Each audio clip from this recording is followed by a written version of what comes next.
only rarely. And even then, the title "Dictatorship of Capital" is very relevant, because although we can set up parties, everybody knows that the only parties that stand a chance of winning at the moment are the parties with a lot of capital invested in them for running election campaigns and getting control of the media.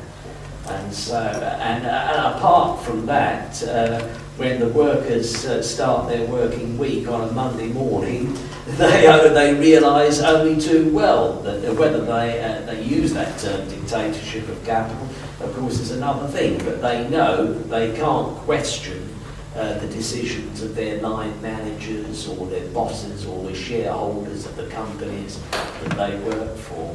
So, yeah, extremely limited democracy exists, but dictatorship of capital is what really capitalism is all about. We don't want to go too far in running down political democracy and comparing it with dictatorship, because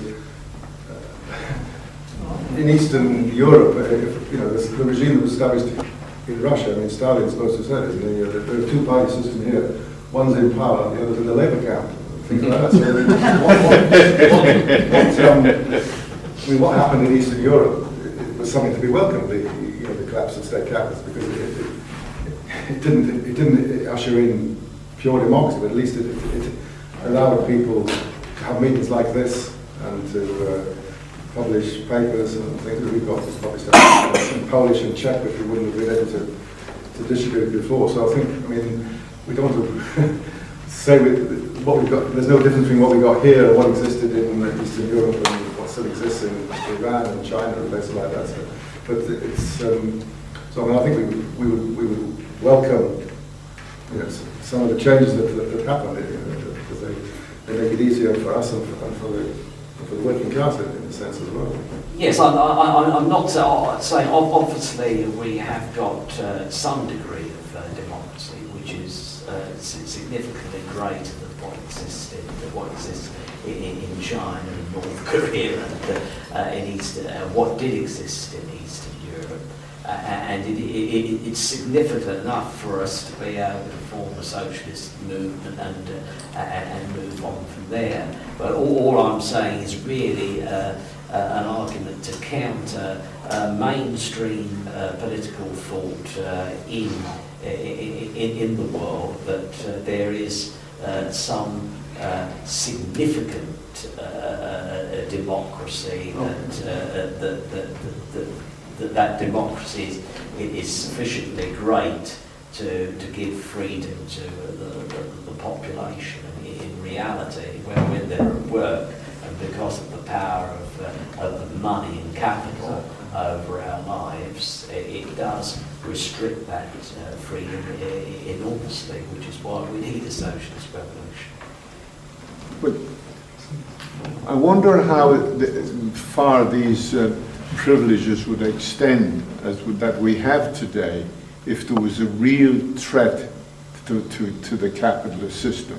How would our constitutional guarantees work in the United States if there was a powerful movement? I mean, so the United Auto Workers today is pathetic the way they negotiated down with the closing of plants. They were helpless.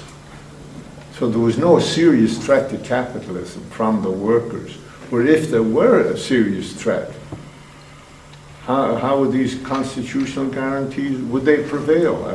I mean, the Constitution is one thing. It isn't just the Constitution that sustains limited democracy that we've got. It's the ideas of people, people as well. I mean, in this country, in England, a whole range of organisations which are democratic, football clubs, cricket clubs, darts clubs. People are used to, even the BNP party in this country can't go around saying we want to establish a fascist dictatorship. You have to go around saying we're all for democracy. Look, so that it's also in people's consciousnesses as well as, and if there was a mass socialist movement, then it's a question of the balance of social forces, not of what what paper constitutions were. So in fact, there's been a good example in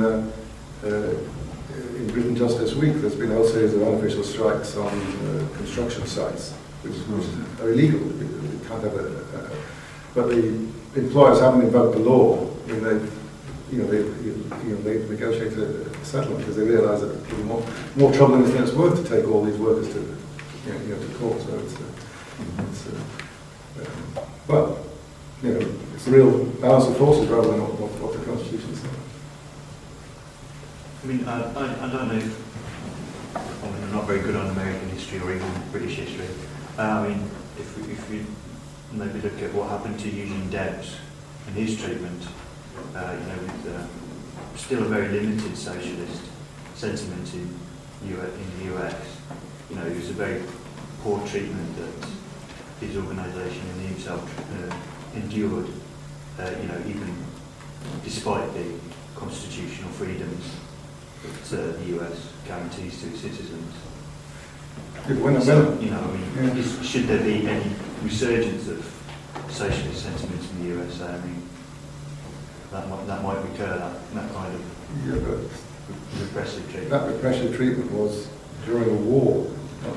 When a war is on. He was charged under the Sedition Act. Yeah, Debs made the speech 90 miles from where I live, and he was arrested not for labour activity per se, but of course an anti-war speech. The first that's war. When a capitalist state is at war, they're risking everything. If they lose, they could lose their lives, like happened to the Nazis. So I mean, it's a pretty desperate situation. But also, I mean, you could say that I don't know whether it's the case in America in the First World War, the majority of the population probably was on the side of the government. Certainly in Britain,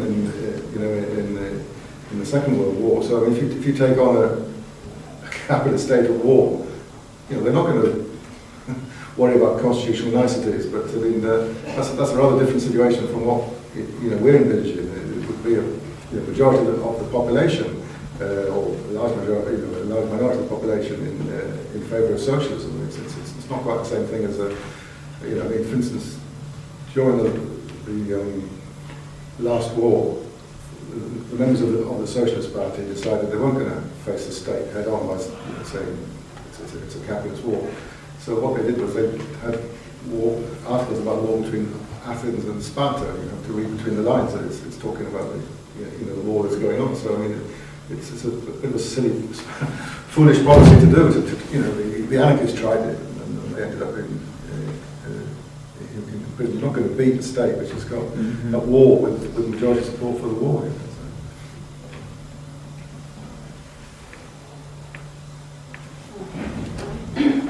Back to the Russian Revolution. Yeah.